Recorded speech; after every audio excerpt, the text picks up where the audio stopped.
ಏನ್ ಮಾಡ್ತಾ ಇದೀಯಾ? ಇನ್ನೂ ಮಲಗಿದ್ದೀಯಾ? ಮಲಗಿದ್ದು ಸಾಕು ಗೆಳೆಯ, ಎದ್ದೇಳು. ಈ ಜೀವನ ನಿನಗೋಸ್ಕರ ಕಾಯ್ತಾ ಇದೆ. ಈ ಜೀವನದಲ್ಲಿ ನಿನಗೋಸ್ಕರ ಒಳ್ಳೆಯ ದಿನಗಳು ಕಾಯ್ತಾ ಇವೆ. ನೀನು ಅದಕ್ಕೋಸ್ಕರ ಎದ್ದೇಳಲೇಬೇಕು. ಒಂದು ದಿನದ ಸಾವಿಗೆ ಜೀವನ ಪೂರ್ತಿ ಬದುಕಬೇಕು ನಿಜ. ಒಲಿದು ಬಂದ ಬದುಕನ್ನ ಆನಂದದಿಂದ ಬದುಕಿಬಿಡು. ಯಾಕಂದ್ರೆ ಇನ್ನೊಂದು ಹುಟ್ಟಿಗೆ ಅದೆಷ್ಟು ಜನ್ಮ ಕಾಯ್ಬೇಕೋ ಗೊತ್ತಿಲ್ಲ. ಇಂತಹ ಜೀವನವನ್ನ, ಕೇವಲ ಒಂದೇ ಒಂದು ಸಲ ಸಿಗುವ ಇಂತಹ ಒಳ್ಳೆಯ ಜೀವನವನ್ನ ನೀನು ಬರೀ ನಿದ್ದೆ ಮಾಡೋದ್ರಲ್ಲಿಯೇ ಹೇಗೆ ಕಳೀತಾ ಇದೀಯಾ ಗೆಳೆಯ? ನಿನ್ನ ಕನಸುಗಳೇ ಇನ್ನೂ ಪೂರ್ತಿಯಾಗಿಲ್ಲ ಅಂದಮೇಲೆ ನಿನಗೆ ನಿದ್ದೆ ಆದ್ರೂ ಹೇಗೆ ಬರ್ತಾ ಇದೆ? ಸ್ವಲ್ಪ ಯೋಚನೆ ಮಾಡು. ನಿದ್ದೆ ಮಾಡೋ ಥರ ನಾಟಕ ಆಡಿದ್ ಸಾಕು. ಎದ್ದೇಳು. ನಿನ್ನ ಜೀವನದ ಗುರಿಯನ್ನ ನೀನು ತಲುಪುವವರೆಗೂ ಯಾವತ್ತೂ ನಿದ್ದೆ ಮಾಡಬೇಡ. ನೀನ್ ನಿದ್ದೆ ಮಾಡೋದು ಯಾವಾಗಲೂ ಇದ್ದೇ ಇದೆ. ಆದ್ರೆ ನೀನು ನಿದ್ದೆಯಿಂದ ಎಚ್ಚೆತ್ತು ನಿನ್ನ ಗುರಿಯನ್ನ ಸಾಧಿಸೋದು ಇನ್ನೂ ಬಾಕಿ ಇದೆ. ನೀನ್ ಯಾರಿಗೆ ಒಳ್ಳೆಯದನ್ನ ಬಯಸ್ತೀಯೋ ಅವರೇ ನಿನ್ನನ್ನ ಕೆಟ್ಟವರನ್ನಾಗಿ ನೋಡ್ತಾರೆ. ಮೈ ಡಿಯರ್ ಫ್ರೆಂಡ್, ನೀನು ಒಂಟಿನೇ ಆಗಿರ್ಬಹುದು, ಆದ್ರೆ ಯಾವತ್ತೂ ಯಾರಿಗೂ ಕೆಟ್ಟದನ್ನ ಬಯಸೋನಲ್ಲ. ಯಾಕಂದ್ರೆ ನಿನ್ನ ಮನಸ್ಸು ಒಳ್ಳೆಯದು, ನೀನು ಒಳ್ಳೆಯವನು.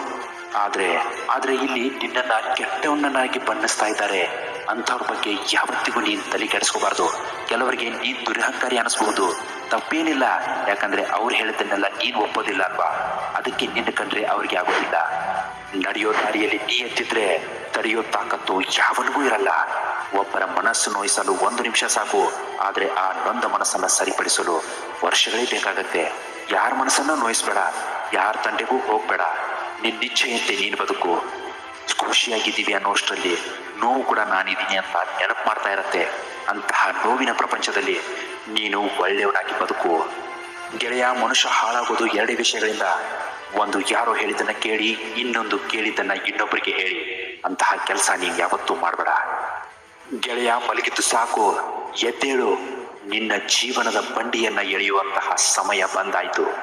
ನಿನ್ನ ಜೀವನದಲ್ಲಿ ನಿನ್ನ ಕೈ ಏನೂ ಆಗಲ್ಲ ಅಂದವರ ಮುಂದೆ ಎದೆತೆತ್ತಿ ನೀನು ದೊಡ್ಡ ಸಾಧನೆ ಮಾಡುವಂತಹ ಸಮಯ ಬಂದಾಯ್ತು.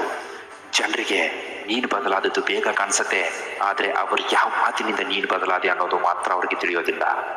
ಎದ್ದೇಳು, ನಿನ್ನ ಗುರಿಯತ್ತ ಹೊರಡು. ನಿನ್ನ ಗುರಿಯ ತಲುಪುವವರೆಗೂ ಯಾವುದೇ ಕಾರಣಕ್ಕೂ ನಿಲ್ಲಬೇಡ. ಕೊನೆಗೊಂದು ಮಾತು, ಗಡಿಯಾರಕ್ಕೆ ಮಾತು ಬರ್ತಾ ಇದ್ರೆ ನಮಗೆಲ್ಲ ಅದು ಮುಗಿತಾ ಇತ್ತು. ಯಾಕೆ ಗೊತ್ತಾ? ನಾವು ಸರಿ ಇಲ್ಲದೆ ಇದ್ರು ಟೈಮ್ ಸರಿ ಇಲ್ಲ ಅಂತೀವಲ್ಲ, ಅದಕ್ಕೆ. ಇಂತಹ ಮೋಟಿವೇಶನಲ್ ವಿಡಿಯೋಗೋಸ್ಕರ ನಮ್ಮ ಚಾನಲ್ ದಯವಿಟ್ಟು ಸಬ್ಸ್ಕ್ರೈಬ್ ಮಾಡ್ಕೊಳ್ಳೋದನ್ನ ಮಾತ್ರ ಮರಿಬೇಡಿ. ನಮಸ್ಕಾರ, ಎಲ್ಲರೂ ಒಳ್ಳೆಯದಾಗಲಿ.